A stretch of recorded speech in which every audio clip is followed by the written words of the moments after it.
The DNA test on the human was for paternity, until it revealed Imperial Bloodline, last heir.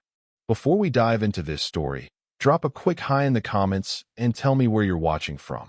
It really helps support the channel. Far beyond the reaches of Sol system, in the metal innards of a laboratory on the station Helios 7, a human male sat uncomfortably in a chair designed for a body with a different skeletal structure. The harsh blue light reflected off both the silver instruments and the anxiety in his eyes. Ethan Cole wiped his sweaty palms against his worn maintenance jumpsuit. 15 years of working menial jobs across the galaxy had taught him many things. How to fix a hyperdrive with makeshift parts, how to placate angry administrators of a dozen species, and how to stay invisible when necessary. But nothing had prepared him for this moment, sitting in an alien medical facility, waiting for a paternity test. "Mr. Cole," the Viridian doctor said, gliding into the room with unsettling grace, 6 elongated fingers delicately holding a tablet. "The preliminary genetic sampling is complete. We can proceed to the next phase." Dr. Saren towered over Ethan by at least a foot, her blue-green skin shimmering under the laboratory lights. Her species' reputation for precision and discretion was why Kayla, Ethan's ex-partner, had chosen this facility. "I still don't understand why I needed to come all this way," Ethan said, his voice tight. "Blood tests for paternity haven't changed in centuries. Why couldn't this be done on Proxima Colony where I work?" Dr. Saren's large eyes, solid black with no visible pupils, regarded him with what might have been pity. "Ms. Harper insisted on our facility's thoroughness. Hybrid children require special considerations." Ethan's jaw clenched. 8 months ago, he'd ended his 2-year relationship with Kayla Harper, a fellow human who worked as a xenocultural liaison between Earth's diplomatic corps and various alien governments. The breakup had been surprisingly amicable, right until the moment she contacted him last week claiming she was pregnant with his child. A child that, according to her, showed signs of not being entirely human. "That's impossible," Ethan said, repeating the same argument he'd been making for days. "We're both human. How could our child be a hybrid?" "That is what we're here to determine," the doctor replied evenly. "Please extend your arm." Ethan complied, watching as the doctor positioned a gleaming device over his forearm. There was a quick flash of light and a mild burning sensation. "There. Complete genetic mapping initiated," Dr. Saren announced, studying the tablet as data began to flow across its surface. "You may be interested to know that our process doesn't simply confirm parentage. Our techniques were developed for the Galactic Census Initiative, cataloging the genetic heritage of all sentient species in the Orion Cooperative. It's quite thorough. Ancestral patterns dating back thousands of generations can be detected." "Fascinating," Ethan muttered, not bothering to hide his sarcasm. He just wanted this over with. Kayla had refused to speak with him directly, communicating only through her lawyer. If this child wasn't his, and he was nearly certain it wasn't, he wanted proof immediately. Dr. Saren's attention suddenly focused intently on the tablet. Her long fingers tapped rapidly across the surface, her posture stiffening. "Is something wrong?" Ethan asked, sitting up straighter. "No, not wrong. Unexpected." The doctor's voice had changed, becoming more formal. "Excuse me for a moment." Before Ethan could protest, the doctor had glided out of the room, the door sealing behind her with a pneumatic hiss. Alone in the sterile room, Ethan's anxiety multiplied. He'd known this whole situation felt off. Kayla's sudden claim of pregnancy, her refusal to meet face-to-face, the insistence on this specific facility. Something wasn't adding up. Ethan stood, stretching his legs while eyeing the sealed door. His maintenance background had taught him that most systems had back doors, both literal and figurative. Just as he was considering examining the door's control panel, it slid open again. Dr. Saren wasn't alone this time. Behind her stood 2 tall figures in uniform, the distinctive pearl white and gold of the Viridian Security Force. Their elongated faces were expressionless, but their posture radiated authority. "Mr. Cole," Dr. Saren said, her voice now carrying a formality that hadn't been present before. I need to ask you some questions about your family history. Ethan's eyes flicked between the doctor and the security officers. My family. What does that have to do with paternity testing? Please, sit down. Dr. Saren gestured to the chair. It wasn't a request. Reluctantly, Ethan sat. The security officers positioned themselves on either side of the door. Mr. Cole, what do you know about your great-grandparents? The question caught Ethan off guard. My great-grandparents? Not much. My father's parents died before I was born, and I never knew much about their parents. My mother rarely spoke about her side of the family. What? Instead of answering, Dr. Saren continued, were you aware of any non-terrestrial origins in your lineage? Non-terrestrial. Ethan laughed, but it came out hollow. I'm human, born on Earth. So were my parents, as far as I know. As far as you know, the doctor repeated, those black eyes studying him with uncomfortable intensity. Mr. Cole, are you familiar with the Zelanthian Empire? Ethan's brow furrowed. Vaguely. Ancient civilization ruled most of the Sagittarius Arm about 5,000 years ago. Disappeared mysteriously. Basic galactic history stuff. Indeed. The Zelanthian Empire ruled over 800 star systems for nearly 10,000 years before their abrupt disappearance. Many theories exist. War, disease, transcendence to another plane of existence. The truth remained unknown, until now. A cold feeling settled in Ethan's stomach. What does this have to do with me? Dr. Saren tapped her tablet, and a holographic display materialized in the center of the room. Complex genetic sequences spiraled in the air between them, sections highlighted in pulsating red. Our genetic archival database contains samples from all known sentient species, including historical records of extinct civilizations. The Zelanthian genetic profile is quite distinctive, most notably their triple helix DNA structure in specific chromosome regions. She pointed to one of the highlighted sections. This is the genetic marker for Zelanthian royal lineage. The doctor swiped across her tablet, and a new genetic sequence appeared alongside the first. This is your DNA, Mr. Cole. Ethan stared at the floating strands. Even with his limited scientific knowledge, he could see the matching sections, glowing with undeniable similarity. That's impossible, he whispered. The evidence suggests otherwise, Dr. Saren replied. Your genetic profile contains markers exclusive to the Zelanthian Imperial Bloodline. Not merely Zelanthian, but Royal Zelanthian. To be specific, you appear to be a direct descendant of Emperor Talix IV, the last known ruler before their civilization's disappearance. Ethan felt dizzy. There must be a mistake. We've run the comparison 17 times, Dr. Saren said. The genetic markers are unmistakable. You, Ethan Cole, carry the Imperial Bloodline of the Zelanthian Empire. Based on the genetic drift patterns, we estimate you are approximately 52 generations removed from Emperor Talix himself. So what? Some alien emperor is my great-great-whatever grandfather. That doesn't mean anything now. Their civilization is gone. One of the security officers stepped forward. Not gone, Mr. Cole. Hidden. The officer reached up and tapped a communication device on his wrist. Central Command. This is Commander Varek. Asset secured. Bloodline confirmation positive. Awaiting extraction. Ethan stood abruptly. Extraction? What the hell is going on? Commander Varek regarded Ethan with newfound deference. My apologies, Heir. Security protocols require discretion until confirmation was absolute. Your safety is our primary concern. My safety? From what? Before anyone could answer, the facility's alarm system activated, shrieking warnings as red emergency lights began to pulse throughout the room. Perimeter breach, announced an automated voice. Multiple hostiles detected. Security lockdown initiated. Commander Varek drew a sleek weapon from his holster. They found us faster than anticipated. Doctor, initiate emergency protocol Salix 7. Dr. Saren was already moving, her fingers flying across her tablet. Initiating now. Air protection sequence engaged. Would someone please tell me what's happening? Ethan demanded, his voice nearly drowned out by the blaring alarms.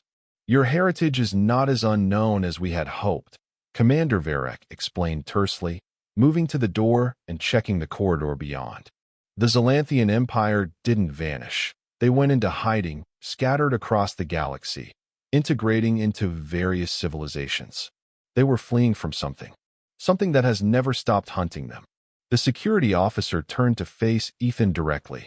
For 5 millennia, the survivors of the royal line have been systematically eliminated. You are the last direct descendant of Emperor Talix, the last heir to the Zalanthian throne. And now, those who destroyed the Empire have found you. A thunderous explosion rocked the facility, causing the lights to flicker. Distant sounds of energy weapons and shouting echoed down the corridor. "We need to move now," Commander Varek ordered. "The safe room is 3 levels down. I'm not going anywhere until you explain what's happening." Ethan planted his feet firmly.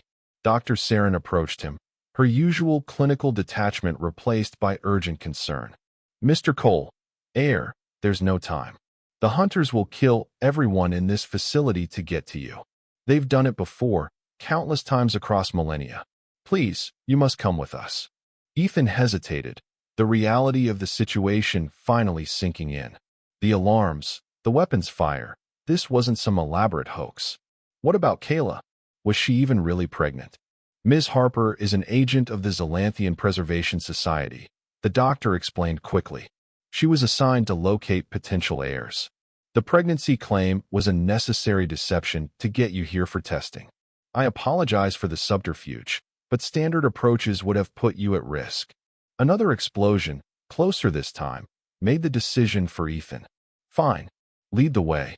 Commander Varek nodded to his colleague. "Officer Tren, take point. I'll guard our rear." The small group moved swiftly into the corridor, Ethan finding himself in the center of their protective formation. The hallway was bathed in emergency red lighting, making the white walls appear blood-soaked.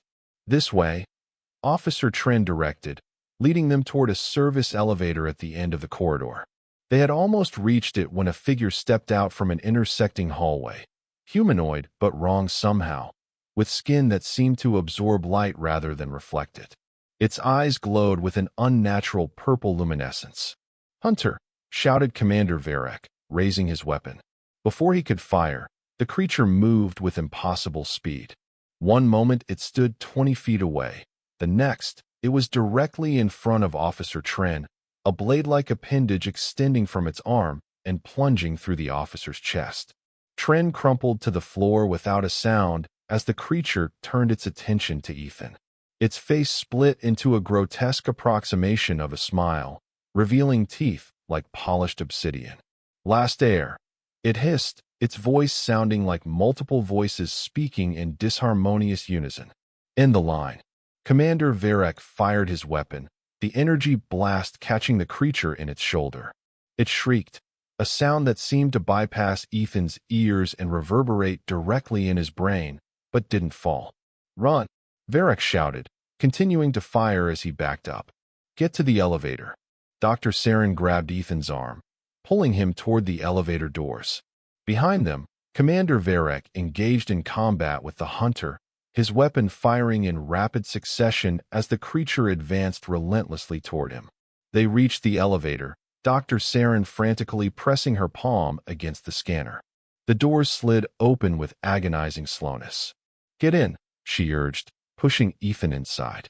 As Ethan stumbled into the elevator, he looked back to see Commander Varek being lifted off his feet by the hunter, those obsidian teeth inches from the commander's throat. "Close the doors," Ethan said, his voice barely above a whisper. "We can't leave him," Dr. Saren protested, even as she moved into the elevator beside Ethan. "He's already dead," Ethan replied, the cold certainty in his voice surprising even himself. As if to confirm his words, the hunter's blade arm swung in a vicious arc, and Commander Varek's body fell to the floor in 2 separate pieces. Dr. Saren made a strangled sound of horror as she slapped the emergency close button. The doors began to slide shut just as the hunter turned its attention back to them, those luminous purple eyes locking onto Ethan with malevolent recognition. The doors sealed with a soft chime, and the elevator began its descent. "What was that thing?" Ethan asked, his voice shaking despite his efforts to control it. "Avoid Hunter," Dr. Saren replied, her own voice unsteady. "They're what remains of the creatures that destroyed the Zalanthian Empire. Not quite alive, not quite machine, something else entirely. And it's hunting me because of my bloodline. Yes, the Hunters seek to eradicate all traces of Zalanthian royal DNA from the galaxy. No one knows why. Only that they've pursued this goal with single-minded determination for 5,000 years." The elevator continued its descent, the soft hum of its mechanisms eerily normal compared to the chaos they'd just witnessed. "How many are there?" Ethan asked. "Unknown. The records suggest they're few in number, but virtually immortal. That one may have killed hundreds of your ancestors over the millennia." Ethan felt a cold anger building inside him, displacing the fear. "And where exactly are we going?" "To the sublevels. There's a secure vault with a direct connection to a hidden transit system. It will take us to the Preservation Society's headquarters." "And then what?" Dr. Saren's large eyes regarded him solemnly. "Then you learn who you really are, Heir, and why your existence might change everything." The elevator slowed, approaching its destination. Dr. Saren straightened her posture, gathering her composure. "Stay close to me. The security systems below should keep us safe, but we must move quickly."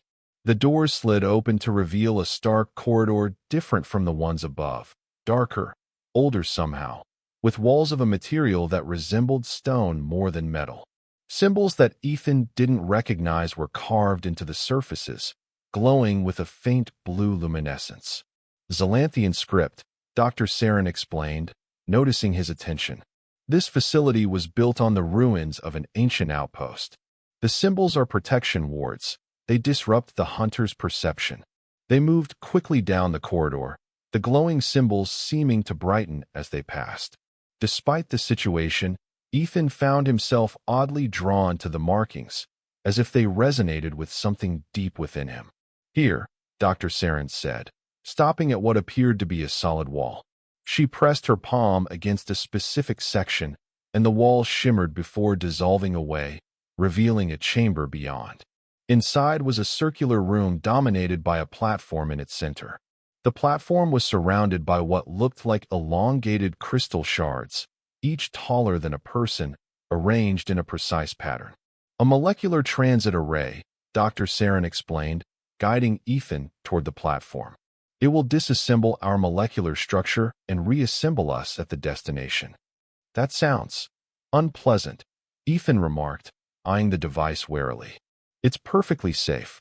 The Zalanthians perfected this technology at the height of their empire."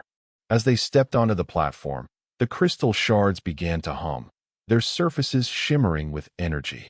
"There's one thing I don't understand," Ethan said, as Dr. Saren began activating the array's controls. "If the Zalanthian Empire was so advanced, how were they defeated? What could have possibly—" A thunderous crash interrupted him as the entrance to the chamber exploded inward. Through the cloud of debris, the Hunter emerged, its shape seeming to flicker and distort as it passed through the doorway. "The wards," Dr. Saren gasped. "They should have prevented. They've evolved," the Hunter hissed, its voice causing the crystal shards to vibrate discordantly. "Adapted. Learned. As we always do." Dr. Saren frantically worked the controls, the crystal shards glowing brighter. "Just a few more seconds," she whispered to Ethan. The Hunter advanced, its movements jerky yet terrifyingly fast. "No escape, last heir. The line ends. The prophecy dies." "Prophecy?" Ethan questioned, backing up against the control console. "What prophecy?" The Hunter's face contorted into that horrific smile again. "The return. The awakening. We prevent. We destroy. We ensure silence remains." A high-pitched whine began to emanate from the crystal shards, their glow intensifying to nearly blinding levels. "Now!" Dr. Saren shouted, slapping a final control. The Hunter lunged forward with supernatural speed, its blade arm extended toward Ethan's heart.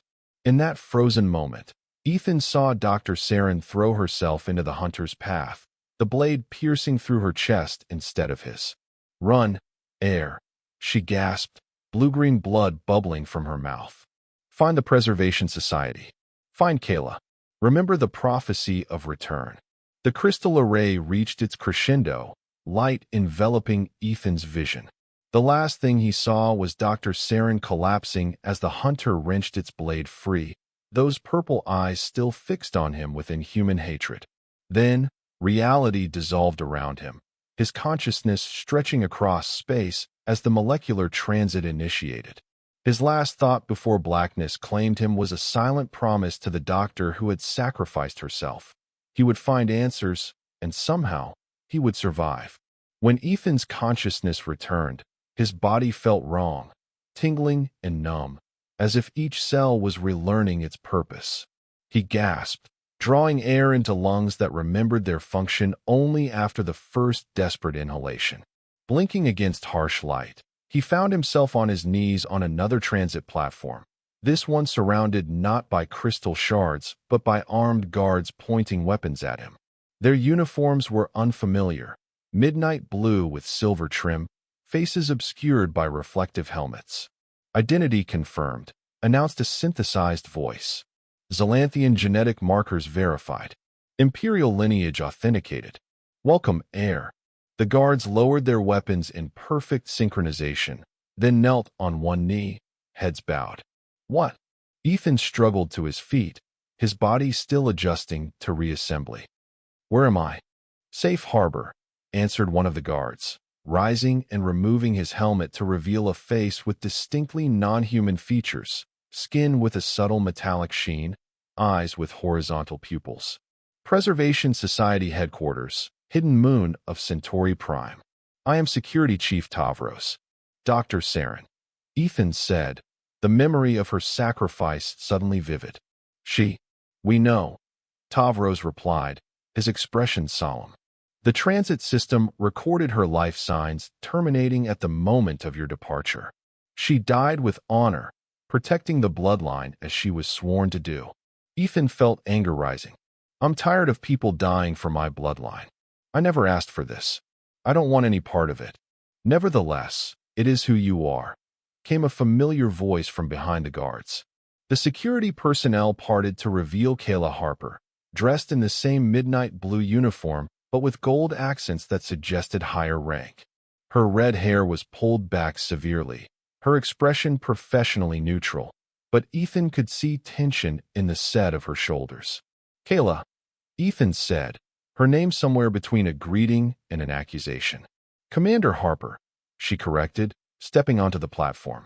And before you say anything else, yes, I lied to you. About many things. But not everything, Ethan. Like what? Our relationship? Was that real? Or just another way to get close to my precious DNA? She didn't flinch at his bitter tone. My assignment was to monitor you, yes. The relationship wasn't planned. It was a complication. A complication, Ethan repeated flatly. We can discuss personal matters later, Kayla said, her professional mask firmly back in place. Right now, you need to be briefed. The Void Hunters will have already dispatched additional units to track you. We have limited time. Ethan wanted to argue, to demand answers about their relationship, but the memory of the Hunters' relentless pursuit pushed personal concerns aside. Fine. Brief me. Kayla nodded to Chief Tavros, who gestured toward an exit. This way, Heir. Ethan followed, noting that Kayla kept pace beside him, while the guards formed a protective perimeter around them. They moved through corridors of the same strange stone-like material he'd seen in the sublevel of the medical facility, though here the Zalanthian symbols were more abundant, covering nearly every surface. The Preservation Society has existed for 5 millennia, Kayla explained as they walked. Founded by survivors of the Empire's fall, its mission is twofold: to protect remaining Zalanthian descendants and to prepare for the prophesied return. The hunter mentioned a prophecy too, Ethan said. What exactly does it say? Kayla's steps faltered almost imperceptibly. It's complex. The full text has been lost to time, but the core remains. When the last heir stands at the nexus of worlds, the sleeping empire shall awaken, and the void shall tremble. That's cryptic. Prophecies usually are, She replied with the hint of a smile that reminded Ethan painfully of their time together. But we believe it refers to you, the last direct descendant of Emperor Talix, and your potential to restore what was lost. Restore an empire that's been gone for 5,000 years? That's insane. They reached the end of the corridor, where massive doors carved with intricate symbols slowly parted at their approach. Beyond lay a circular chamber, its domed ceiling a perfect representation of the night sky, stars glittering with unnatural brightness against the deep black. In the center of the chamber stood a group of figures, a diverse collection of species, some familiar to Ethan, others entirely alien. All wore variations of the midnight blue uniform, though each was customized to accommodate their different physiologies. The Council of Preservation, Kayla announced, leading Ethan forward. The leaders of our society, representatives of the worlds that once formed the heart of the Zalanthian Empire. The assembled figures turned as one to observe Ethan's approach, their collective gaze making him intensely aware of his disheveled appearance and maintenance jumpsuit, hardly the image of imperial heritage. One figure stepped forward, humanoid but clearly not human, with skin that shifted colors subtly like oil on water, and eyes that contained swirling galaxies within them. "I am First Counselor Alara," she said, her voice melodious, yet carrying an undercurrent of immense age. "For 300 years, I have led the Preservation Society, waiting for this moment, the finding of the last heir." Ethan felt overwhelmed by the weight of expectation in her voice. "Look, I'm just a maintenance worker from Earth. I fix things that break. I'm not an emperor or a savior or whatever it is you're hoping for." First Counselor Alara smiled, the expression transforming her alien features into something strangely compassionate. "You are precisely what we hoped for, Ethan Cole. Someone untouched by expectation, unshaped by the burden of knowledge. The prophecy speaks not of a trained ruler, but of one who carries the blood yet knows not its power. And what exactly is this power? Because so far, all it's gotten me is chased by nightmare creatures and responsible for deaths." The counselor's expression sobered. "The Void Hunters are relentless, yes. They have pursued your bloodline across millennia because they fear what you represent, the possibility of awakening." "Awakening what?" Instead of answering directly, Alara turned and gestured to the star-filled dome above them. "What do you see, Ethan Cole?" Ethan looked up, bewildered by the seemingly irrelevant question. "Stars. A map of the galaxy, I guess." "Not quite," Kayla said quietly beside him. "This is a real-time observation. Those are actual stars you're seeing, not a representation." "Impossible," Ethan replied automatically. "No observation system could." "Not an observation system," Alara interrupted. "A connection. The Zalanthians did not build their empire with weapons or conquest, but with something far more powerful, harmony. They discovered the fundamental truth that all matter, all energy in the universe is connected. They learned to access that connection, to manipulate it, to use it to link worlds across vast distances." She gestured, and the star field above them shifted, zooming in to focus on a particular region. 5,000 years ago, the Empire spanned this entire sector. Hundreds of worlds, billions of lives, all living in unprecedented prosperity and peace. Until they came. The view changed again, and Ethan saw darkness spreading across the star field, not the natural darkness of space, but something wrong, something that seemed to devour the light of the stars it touched. "The void," Alara continued, her voice heavy with ancient sorrow. "We don't know what they truly are or where they came from. Some believe they're from outside our universe entirely, entities that exist in the spaces between realities. What we do know is that they feed on connection, the very foundation of Zalanthian power." "So these hunters," Ethan said slowly, "they're what? Scouts? Soldiers? Fragments?" Another counselor spoke up, this one a being composed of what appeared to be crystalline structures. "Pieces of the greater void, given form to hunt in our reality. Each is connected to the whole, sharing a singular purpose, to prevent the Empire's return. Because if the Empire returns, Kayla added. It threatens their ability to feed on the connections between worlds. Ethan shook his head, struggling to absorb the scale of what they were describing.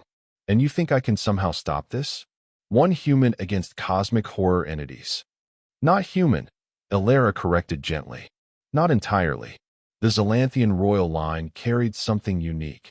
The ability to perceive and manipulate the connections at their most fundamental level. It's in your blood, dormant but present. The genetic tests confirmed it. So what now? Ethan asked, fatigue suddenly washing over him as the adrenaline of the past few hours began to fade. You train me to use these supposed abilities? Turn me into your weapon against the void. No, Elara replied, her voice firm. We protect you while you choose your own path. The prophecy speaks of choice, not coercion. The last heir stands at the nexus of worlds, stands, not is forced. Before Ethan could respond, an alarm sounded throughout the chamber. The starfield above them rippled, sections of it darkening ominously. Void activity detected, announced an automated voice. Multiple incursions in sectors 7 through 12. Defensive protocols engaged. Chief Tavros stepped forward, hand already on his weapon. They found us faster than anticipated. We need to move the heir to the inner sanctum immediately. Elara nodded gravely. Proceed. I will join the defensive teams. As the council members dispersed with urgent efficiency, Kayla gripped Ethan's arm. Come with me. Quickly. Where are we going? Ethan asked, allowing her to guide him toward a small, inconspicuous door at the far side of the chamber. To the heart of the society's sanctuary, she replied, her voice tight with controlled fear.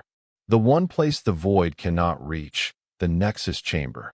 As they hurried through the door and down a narrow spiral staircase, the distant sounds of combat began to echo through the facility. Energy weapons, shouted commands, and underneath it all, that mind-piercing shriek that Ethan recognized from the Void Hunter. They're inside already, he said, the realization chilling his blood. Kayla's grip on his arm tightened. The outer defenses must have failed. We need to hurry. They descended deeper, the staircase seemingly endless. The walls here were different. Not the stone-like material of the upper levels, but something that appeared almost liquid, shifting colors and patterns as they passed. Living crystal, Kayla explained, noticing his fascination despite their haste. The last remaining sample from the heart of the Zalanthian throne world. It responds to the royal bloodline. As if to confirm her words, the walls pulsed with increased luminosity as Ethan passed, trails of light following his movements like ripples in water. Finally, they reached the bottom of the staircase, emerging into a small antechamber. At its center stood a circular door unlike anything Ethan had seen before, not metal or stone, but what appeared to be solid light, swirling in complex patterns. The Nexus chamber, Kayla said, releasing his arm and moving to a control panel beside the door. Only those with Zalanthian blood can enter. Even I cannot follow you inside. You expect me to go in alone? Ethan asked incredulously. After everything that's happened? Kayla paused in her work at the panel, turning to face him fully.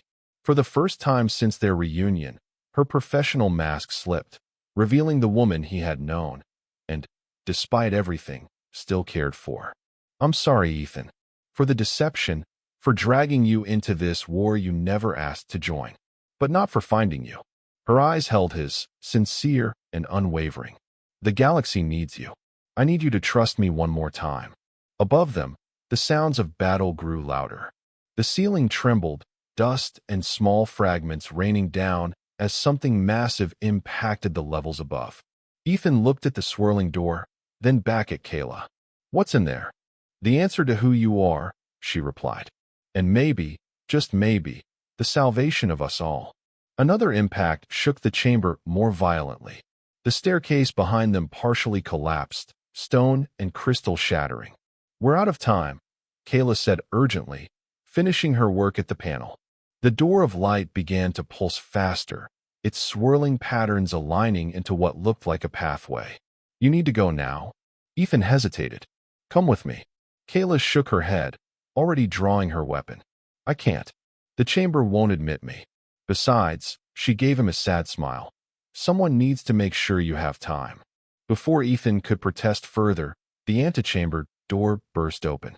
Through it came not the humanoid hunter from before, but something far worse, a writhing mass of darkness that seemed to consume the very air around it, purple eyes opening and closing across its amorphous surface. "Go!" Kayla shouted, firing her weapon at the monstrosity. The energy blasts seemed to be absorbed into the darkness, causing momentary ripples but no apparent damage. The mass surged forward with terrifying speed. Kayla stood her ground, continuing to fire as she positioned herself between the creature and Ethan. "Kayla!" Ethan cried out, reaching for her. She turned her head slightly, her eyes meeting his one last time.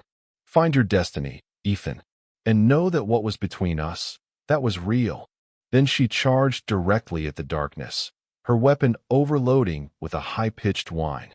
As the void mass engulfed her, Ethan saw her slam her hand down on her weapon's core. The resulting explosion threw him backward through the doorway of light. The last thing he saw before the Nexus chamber sealed was a sphere of blinding energy momentarily pushing back the darkness, Kayla's silhouette at its center, consumed by her own sacrifice. Then the door closed, and Ethan Cole, last heir to the Zalanthian throne, was alone in the heart of a sanctuary built to await his coming, the weight of an entire galaxy's fate suddenly resting on his shoulders. Inside the Nexus chamber, time seemed to hold no meaning. The space was both vast and intimate, its boundaries impossible to determine. Light emanated not from any visible source, but from the air itself, creating an environment of perfect illumination without shadows. At the center of the chamber stood a simple pedestal of the same living crystal he had seen in the stairwell.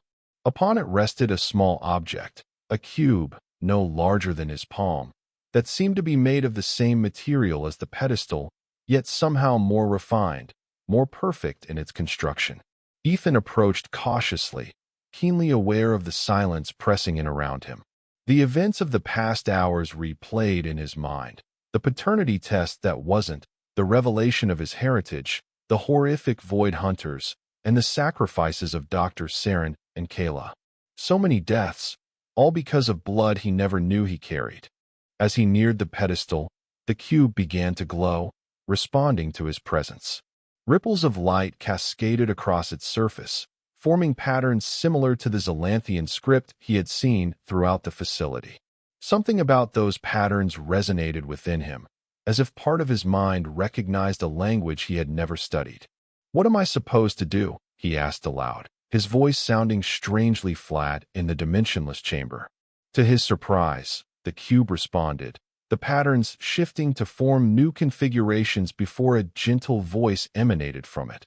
Not sound exactly, but something that translated directly into understanding in his mind. "You are here. At last, the bloodline returns to the Nexus." Ethan nearly stepped back in shock. "You can speak." "I am not speaking as you understand it," came the response. "I am connecting. Your Zalanthian genetics allow you to perceive these connections as communication.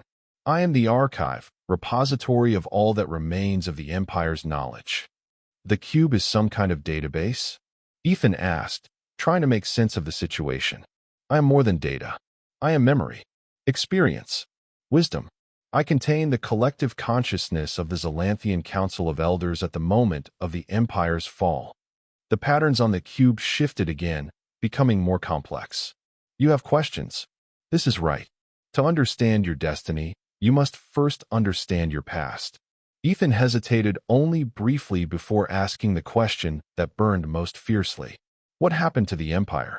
How did it fall?" The cube's glow intensified, and suddenly the chamber around Ethan changed. The featureless space transformed, becoming a vast council chamber. Transparent walls revealed a breathtaking vista of a city unlike any Ethan had ever seen. Crystal spires reaching impossibly high into a lavender sky, with vehicles of light moving between them in elegant patterns. Around him stood figures, Zalanthians, he presumed, with features that seemed almost human yet distinctly alien. their skin having the same subtle metallic sheen he had noticed on Chief Tavros. "The final days of Xelanthus, the throne world," explained the archive's voice. "What you see is the memory of the High Council's last gathering, 52 generations before your birth." The figures began to move, to speak, though Ethan heard their voices as direct impressions rather than sound. "The void consumes another sector," one of them was saying, desperation evident in his projected thoughts. "The outer colonies are lost. Our connection networks cannot withstand their assault. The harmony lattice is failing," another added. "World after world falls silent as the connection is severed." At the head of the council sat a figure more imposing than the rest, taller, with eyes that shimmered with inner light and skin that seemed to contain galaxies within its patterns. Upon his brow rested a simple circlet of living crystal. "Emperor Talix," the archive's voice explained. "Your ancestor." The emperor rose, and the council fell silent. "The evacuation proceeds as planned." Talix spoke, his mental voice carrying authority and sorrow in equal measure. "Our people scatter to the stars, integrating into 100 different civilizations. The knowledge of what we were, of the connections that bound us, is preserved in the archives and in our blood." "And the prophecy, my emperor?" asked an elderly counselor. "Are we certain?" Talix's expression grew solemn. "The seers are unanimous. The void cannot be defeated now, in this time. But a day will come when the last of my line stands at the nexus of worlds, and the choice will be offered: restoration or eternal darkness." The scene shifted, dissolving into chaos. The beautiful city now under attack, the crystal spires shattering as masses of writhing darkness descended from the sky. Screams filled Ethan's mind, the psychic impression of terror and death overwhelming. "Stop!" Ethan gasped, falling to his knees. The vision immediately faded, returning the Nexus chamber to its original state, the cube glowing steadily on its pedestal. "Forgive me." The archive's voice came more gently. "The memories of the fall are intense. Even after 5 millennia, the pain remains fresh within the collective consciousness." Ethan struggled to his feet, still shaken by what he'd witnessed. The Emperor spoke of a choice. "What choice?" "The choice that only you can make," the archive replied. "The Empire was not destroyed completely, Ethan Cole. It was hidden, preserved." "What do you mean, preserved?" "Everyone I've met has talked about the Empire in the past tense. Because to them, it exists only in history. But the truth is more complex." The cube's patterns shifted again, forming a representation of the galaxy with certain points illuminated. When the void first appeared, Emperor Talix recognized that direct confrontation was impossible. The void entities fed on the very connections that gave our civilization its power, turning our greatest strength against us. "So he evacuated the Empire," Ethan said, remembering the scene he had just witnessed. "That was only part of the plan," the archive corrected. "While our people scattered, taking new identities among the younger races of the galaxy, Talix enacted a desperate measure. Using the full power of the Imperial throne and the combined consciousness of the High Council, he shifted the core worlds of the Empire, trillions of souls, into a state of temporal stasis, hidden between the moments of normal space-time." Ethan struggled to comprehend the scale of what the archive described. "You're saying the Empire still exists?" Just paused. "Precisely. Not destroyed, merely suspended, waiting for the moment when it could safely return." The Void Hunters sensed this deception, though they could not locate the suspended worlds. Thus began their millennia-long hunt for the royal bloodline, seeking to eliminate the only ones who could reactivate the stasis field and restore the Empire. "And that's what the prophecy means," Ethan said slowly. "When the last heir stands at the nexus of worlds, the sleeping empire shall awaken. Yes, this chamber, this nexus, is the control point for the stasis field. From here, with the proper sequence, you could reactivate the connection network and bring the core worlds back into normal space-time." Ethan paced around the pedestal, his mind racing. "But wouldn't that just make them vulnerable to the void again? What's changed in 5,000 years?"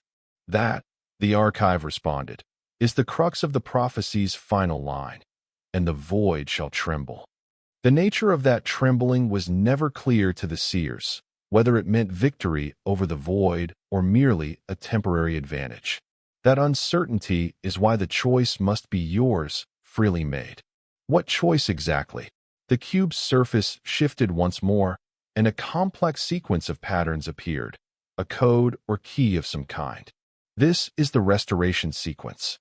If activated, it will reverse the temporal stasis, bringing the core worlds of the Empire back into normal space-time, exactly as they were 5 millennia ago. However, it will also immediately alert all void entities to their presence. So I either leave an entire civilization frozen for eternity or potentially condemn them to destruction, Ethan said bitterly. Some choice. There is another option, the archive offered. You could choose to join them in stasis, preserving the bloodline until perhaps some future time when the void no longer threatens the galaxy. Ethan laughed without humor. Hide and hope the problem solves itself? That doesn't sound much better. The choice is not simple, the archive acknowledged. It was not meant to be. The weight of civilizations rests upon it. Before Ethan could respond, the chamber shuddered violently. Cracks appeared in the seemingly impenetrable walls, darkness seeping through like liquid shadow. They breached the nexus. The archive's voice came with newfound urgency. The hunters have evolved beyond our defensive measures. You must decide quickly, Ethan Cole. How? Ethan demanded, panic rising as the darkness spread. I don't know what to do. I'm not an emperor or a savior. I'm a maintenance worker. Perhaps, the archive replied. That is precisely why you were chosen. 5,000 years of guardians trained from birth in imperial traditions failed to find a solution.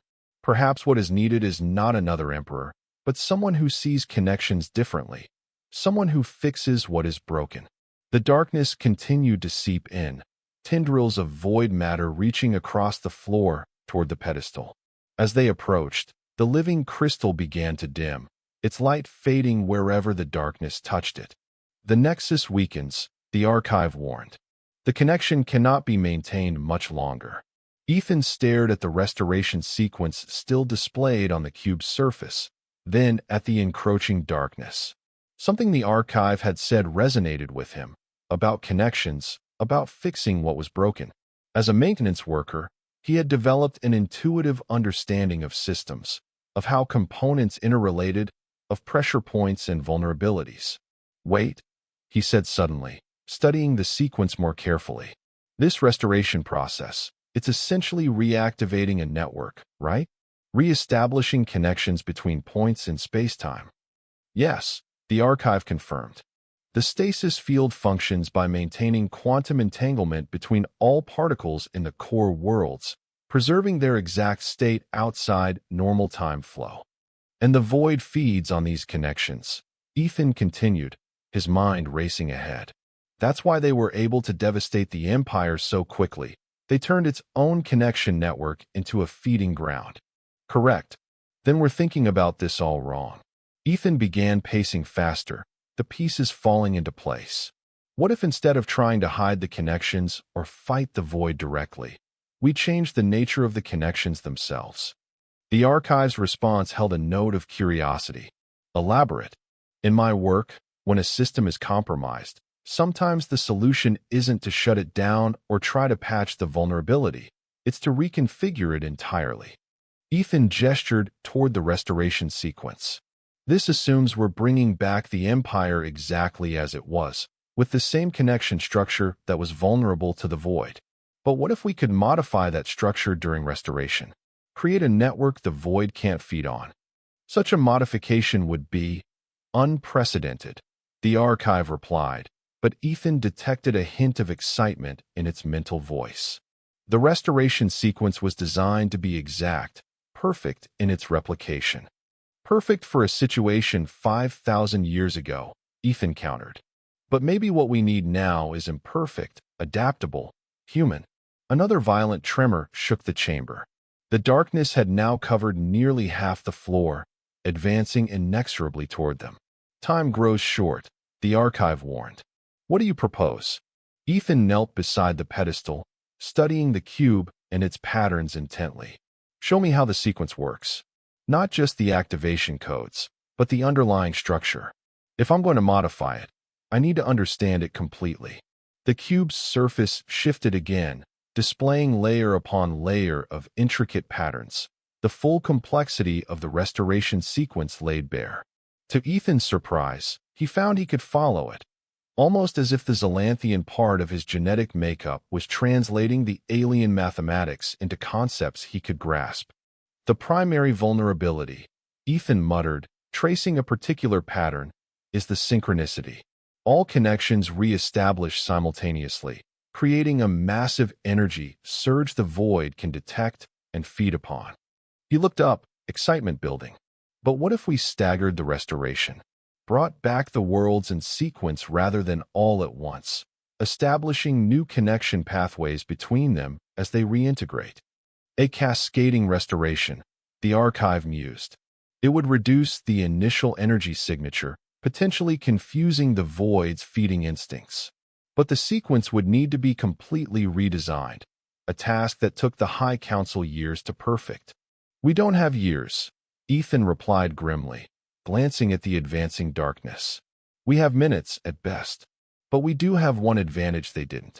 And that is, I've spent 15 years fixing things on the fly with limited resources and impossible deadlines. Ethan smiled thinly. Improvisation is my specialty. With that, he placed his hands directly on the cube. Immediately, a shock ran through his system.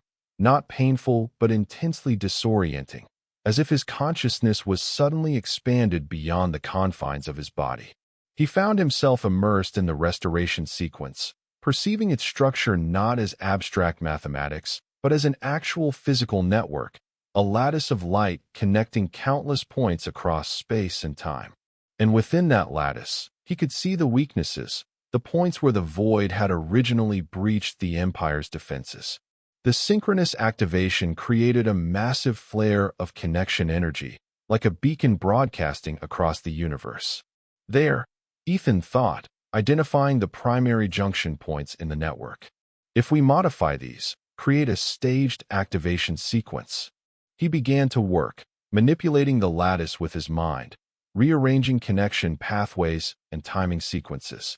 It was the most complex system he had ever encountered, yet somehow familiar, as if he had been preparing for this task his entire life without knowing it. In the physical world, the darkness crept closer to the pedestal, now mere feet away. The chamber's walls were cracking further, the protective barriers of the nexus failing against the void's relentless assault. The breach widens, the archive warned, its voice seeming distant as Ethan remained immersed in the lattice. You must complete the modifications soon. Almost there, Ethan replied, his consciousness split between the conceptual lattice and the physical danger. The new sequence creates a false pattern, a decoy that should attract the void's attention while the actual restoration happens through secondary pathways. Ingenious, the archive commented. But will it work? Only one way to find out. With a final adjustment, Ethan completed the modified sequence. His consciousness snapped back to his body just as the first tendrils of darkness touched the pedestal's base. The living crystal dimmed further, its light faltering. Now, Ethan Cole, the archive urged, activate the sequence. Ethan hesitated for just a moment, the weight of his decision pressing upon him. Trillions of lives depended on his improvised solution. If he failed, he might be dooming not just the suspended empire, but potentially the entire galaxy to the void's hunger. Then he thought of Dr. Saren, of Commander Varek, of Kayla, all who had sacrificed themselves believing in the prophecy, believing in him. He would not let their deaths be meaningless. With determined resolve, Ethan pressed his palm against the cube's surface and mentally initiated the modified restoration sequence. The effect was immediate and dramatic. The cube blazed with light so intense it seemed to burn away the darkness touching the pedestal. The chamber filled with a high-pitched harmonic tone as the nexus activated, channeling energy on a scale Ethan could barely comprehend. Through his connection to the cube, Ethan could perceive the process unfolding across the galaxy, the stasis field dissolving in carefully orchestrated stages, world after world reintegrating into normal space-time through pathways designed to confuse and misdirect the Void's attention. And it was working. He sensed the Void Hunters' confusion as they detected restoration energies in multiple locations simultaneously, their single-minded purpose temporarily fragmented by contradictory information. The darkness in the chamber recoiled, pulled in multiple directions as the entities controlling it struggled to determine the true source of the restoration. Then came a backlash Ethan hadn't anticipated. As the first worlds fully reintegrated, the Void entities launched a desperate assault, concentrating their entire collective presence on the Nexus chamber itself. The darkness surged forward with renewed force, engulfing the pedestal entirely despite the cube's brilliant light. They adapt, the archive warned, its voice distorted. They recognized the deception. Ethan felt the darkness touch him, cold beyond imagining, a sensation of absolute emptiness that threatened to devour his very essence. But he maintained his connection to the cube, to the restoration sequence, refusing to let go. Keep going, he gritted through clenched teeth. We're too far in to stop now. The process continued, more worlds reintegrating with each passing moment. Through his expanded awareness, Ethan caught glimpses of these worlds, majestic cities of crystal and light, populations awakening from what to them had been no time at all, unaware that 5 millennia had passed in the galaxy around them. The Void pressed harder, the darkness now crawling up Ethan's arms, numbing and burning simultaneously. He sensed its hatred, its hunger, its singular determination to stop what he had begun. The final stage approaches, the archive announced, its voice growing stronger as more of the Empire returned. The throne world itself prepares to reintegrate. This was the moment of greatest vulnerability. The return of Xelanthus, the heart of the Empire, would complete the new connection network. The Void knew this too, focusing all its terrible power directly on Ethan. I can't hold it much longer. Ethan gasped, his consciousness beginning to fragment under the Void's assault. You must, the archive insisted. Only your royal blood can complete the sequence. You are the key, Ethan Cole, the lock and the key both. The darkness had enveloped Ethan completely now, only his connection to the cube keeping him anchored to reality. He could feel himself slipping, the human part of his mind shutting down under the impossible strain. In that moment of near defeat, something unexpected happened. Deep within his genetic makeup, dormant patterns activated, the full expression of his Xelanthian heritage, awakened by the extreme duress and proximity to the cube. Suddenly, Ethan could see the Void not as an invincible force but as a pattern itself, complex, alien, but ultimately understandable. And what could be understood could be countered. With newfound clarity, he made one final modification to the restoration sequence, not to hide from the Void, but to confront it directly. As Xelanthus began its reintegration, Ethan channeled the full power of the throne world directly through his own consciousness, creating a feedback loop in the very connections the Void sought to feed upon. The effect was catastrophic for the Void. The entity shrieked in Ethan's mind, a sound of rage and pain that transcended physical hearing. The darkness convulsing around him, caught in a trap of its own making. What have you done? The archive asked in wonder. Turned their strength against them.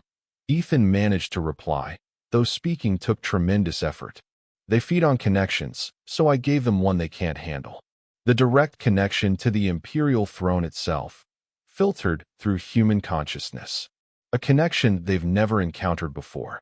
The throne world completed its reintegration, the restored empire now fully present in the galaxy once more. The new connection network stabilized, operating on principles the Void couldn't easily adapt to, a hybrid of Xelanthian precision and human improvisation. The darkness around Ethan began to dissipate, retreating from the Nexus chamber as the Void entities withdrew, wounded and confused by the unprecedented attack. As the last of the darkness faded, Ethan collapsed beside the pedestal, his body and mind pushed beyond their limits. The cube continued to glow, but more gently now, its purpose fulfilled. "It is done," the archive announced, its voice filled with something like awe. "The Empire returns, and the void retreats. The prophecy is fulfilled, though in a way none could have foreseen." Ethan tried to respond, but found he couldn't speak. His consciousness was fading, the strain of channeling such vast energies too much for his partly human physiology. "Rest now, last heir," the archive said softly. "You have earned it." As darkness of a different kind, the simple darkness of unconsciousness, claimed him. Ethan's final thought was not of empires or prophecies or cosmic entities. It was of Kayla, of her final words to him. What was between us, that was real. He hoped. Wherever she was, she knew he had not wasted her sacrifice. When Ethan awoke, he was no longer in the Nexus chamber. Instead, he found himself in a room that seemed to blend Zalanthian and human design elements. The living crystal walls now interspersed with more familiar materials, the alien angles softened to accommodate human perception. He was lying on something like a bed, though it contoured to his body in a way that suggested advanced technology. A large window revealed a breathtaking vista, a city of crystal spires against a lavender sky, exactly as he had seen in the archive's vision, yet subtly different, adapted somehow. "The patient awakens," came a familiar voice. Ethan turned his head to see Dr. Saren approaching his bedside, very much alive and seemingly uninjured. "You're dead," Ethan said bluntly, his voice hoarse from disuse. "I saw you die."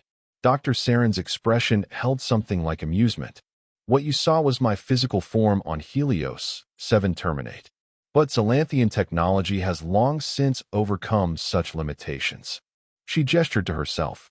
"This is a new physical vessel, grown from my stored genetic template. My consciousness was transferred the moment before termination, a standard precaution for Preservation Society operatives." Ethan struggled to sit up, his body feeling strangely light, yet powerful. "How long was I unconscious?" 17 days, by human reckoning, Dr. Saren replied, checking something on a tablet similar to the one she had used during his paternity test, which now seemed a lifetime ago. "Your physiology underwent significant changes during the restoration process. Your dormant Zalanthian genetics have fully expressed themselves, integrating with your human DNA in a way our scientists are still studying with great interest." Ethan looked down at his hands, noticing for the first time the subtle metallic sheen to his skin, similar to what he had seen on Chief Tavros, but less pronounced, a blend of human and Zalanthian characteristics. "And the Empire?" he asked. "Did it work? Are they all back?" Dr. Saren's expression softened. "See for yourself." She gestured toward the window. "This is Zalanthus, the throne world, restored and adapting to its new place in the galaxy, 5 millennia after its disappearance." Ethan moved carefully to the window, still adjusting to his altered body. The city before him pulsed with life and activity, the spires he had seen in the vision now interspersed with structures of more diverse design, as if the restored civilization was already incorporating elements from the intervening millennia. "And the void?" he asked, almost afraid of the answer. "Retreated, for now," came another familiar voice from the doorway. "Your modification to the restoration sequence did more damage than we thought possible. They're not destroyed. Entities like that probably can't be truly destroyed, but they've withdrawn to lick their wounds, so to speak." Ethan turned to see Kayla standing there, alive and whole, dressed in a uniform that blended the midnight blue of the Preservation Society with the pearl white and gold trim of what he now recognized as Imperial styling. "Kayla," he breathed, relief washing over him. "You're alive too." She smiled, walking into the room. Same explanation as the good doctor. Consciousness transfer at the moment of physical termination. Though I must say, the new body takes some getting used to. Everything feels just slightly off, like wearing someone else's clothes. Ethan laughed, the sound surprising him with its ease. "I know the feeling." Dr. Saren discreetly excused herself, leaving them alone. Kayla approached until she stood beside Ethan at the window, both of them looking out at the restored city. "So," Ethan said after a comfortable silence, "what happens now? The prophecy is fulfilled. The Empire is back. Do I go back to fixing maintenance systems on space stations?" Kayla gave him a sidelong glance. "That depends entirely on you. Technically, as the last direct descendant of Emperor Talix, you have a claim to the Imperial throne. The High Council has been revived, and they're eager to meet with you." "Me, an emperor?" Ethan shook his head. "I don't think so. I'm half human, raised on Earth with no knowledge of Zalanthian traditions or politics. They can't seriously want me to rule." "Actually," Kayla replied, "many see your human heritage as an advantage. Your solution to the Void threat proved that. 5,000 years of Zalanthian thinking couldn't solve the problem. It took a human perspective, your perspective, to find a new approach." She turned to face him directly. "The Empire needs to adapt to a galaxy that's moved on without it. The restoration isn't just about bringing back what was lost. It's about creating something new, a civilization that combines the best of what the Zalanthians were with all that's developed since. Who better to guide that process than someone who embodies that very combination?" Ethan considered her words, looking out at the city again. The idea was terrifying, overwhelming, and yet strangely appealing. Not for the power or status, but for the potential to build connections, to create harmony in a galaxy that had known too much conflict. "And what about us?" he asked quietly, turning back to Kayla. "Was it all just the mission? Now that the prophecy is fulfilled, do we go our separate ways?" Kayla's professional composure slipped, vulnerability showing in her eyes. "I meant what I said in the antechamber, Ethan. What was between us was real, complicated by duty and secrets, yes, but real nonetheless." She hesitated. "What happens next between us is up to you. I've completed my mission, but I find I'm not ready for it to end." Ethan reached out, taking her hand. It felt right, despite everything that had happened, despite the changes to both of them. "Neither am I." Before Kayla could respond, a chime sounded, and the door to the room opened once more. First Counselor Alara entered, her shifting color skin and galaxy-filled eyes even more impressive in person than they had been in the chamber beneath the Preservation Society headquarters. "Forgive the interruption," she said, her melodious voice carrying that same undercurrent of ancient wisdom. "But the High Council awaits, and there are matters of great importance to discuss." Ethan nodded, not releasing Kayla's hand. "I'm ready." As they followed Alara through corridors of living crystal and metal alloys, Ethan absorbed the sights of the restored throne world. Everywhere, Zalanthians moved with purpose, their civilization resuming after what was, to them, merely a momentary pause. Many stopped to bow respectfully as he passed, word of his identity having clearly spread. They entered a vast chamber that Ethan recognized from the archive's vision, the High Council chamber, though now with subtle modifications reflecting the passage of time. Around an enormous circular table sat representatives of the core worlds, a diversity of appearance reflecting the Empire's vast reach. At the head of the table stood an empty chair, more throne than chair really, crafted from living crystal that seemed to pulse with inner light.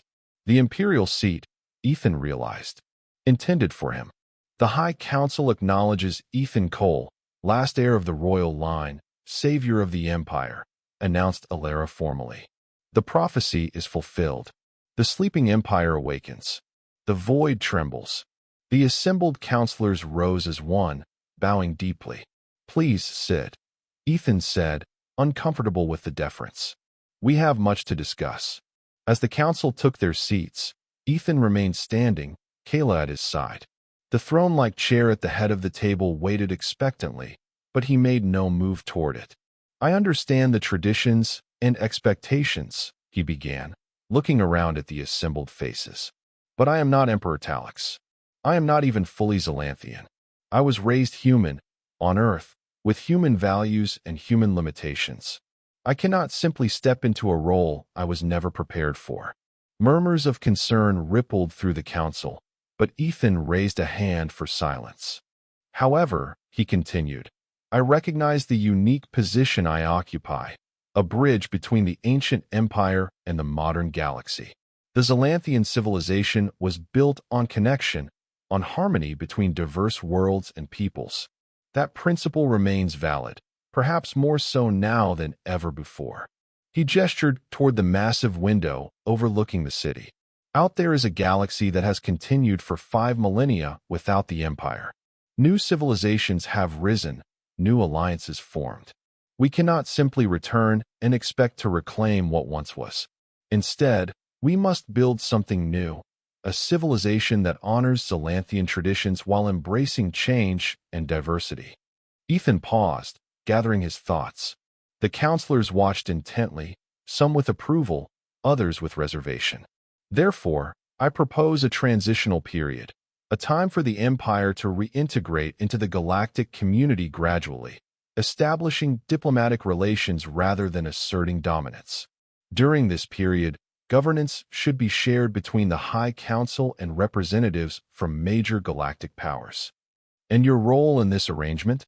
asked Alara, her expression unreadable. Ethan glanced at Kayla, who nodded encouragingly. "I will serve not as Emperor, but as First Consul, a guide and mediator between the restored Empire and the wider galaxy. When the transition is complete, when true harmony is established, the people can decide the final form of governance." The chamber fell silent as the counselors considered his words. Finally, an elderly Zalanthian with silvery skin spoke up. "The heir speaks wisdom beyond his years," he said slowly. "Perhaps this is why the prophecy specified the last heir, not merely for the blood he carries, but for the perspective he brings. I support the proposal." One by one, the other counselors voiced their agreement, some enthusiastically, others with more reservation. Alara was the last to speak. "It is decided then," she declared. "Ethan Cole shall serve as First Consul of the restored harmony. Let preparations begin immediately for diplomatic outreach to the major powers of the modern galaxy." As the meeting adjourned, Ethan and Kayla found themselves alone in the chamber, standing before the imperial throne that would remain empty, for now, at least. "First Consul Cole," Kayla said with a small smile. "Has a nice ring to it." Ethan shook his head, still processing the magnitude of what he had set in motion. "This isn't at all how I expected my life to go when I showed up for what I thought was a simple paternity test." "Life rarely follows our expectations," Kayla replied, her expression turning more serious. "But sometimes the unexpected paths lead to the greatest destinations." Ethan looked at her, really looked at her, seeing beyond the professional exterior to the woman he had fallen for, the woman who had died for him, the woman who now stood beside him at the dawn of a new era. "I'm glad you're here with me," he said simply. "Whatever comes next." Kayla's smile widened. "I wouldn't be anywhere else, First Consul." Together, they turned and walked from the chamber, leaving the empty throne behind, a symbol of what had been and what might someday be again, but not what was needed now. Now was the time for building bridges, for healing ancient wounds, for creating new connections. And as they stepped out onto a balcony overlooking the reborn city, the first diplomatic vessel from Earth appeared in the lavender sky above, humanity reaching out to its distant cousins, the first of many connections in a new web of harmony that would span the stars.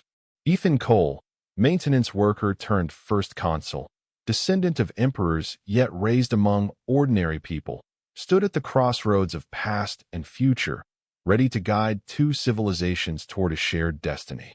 The DNA test that had begun as a simple question of paternity had revealed not just his heritage, but his purpose, to be not the last of an ancient line, but the first of something entirely new. And that was the end of the story. If you listened all the way to here, don't forget to leave feedback about what you thought of the story in the comments, whether positive or negative. Your feedback helps us improve. Also leave your like and subscribe to the channel for more stories like this one. And I'll leave here on the screen another video that I'm sure you'll like. Big hug, and see you in the next story.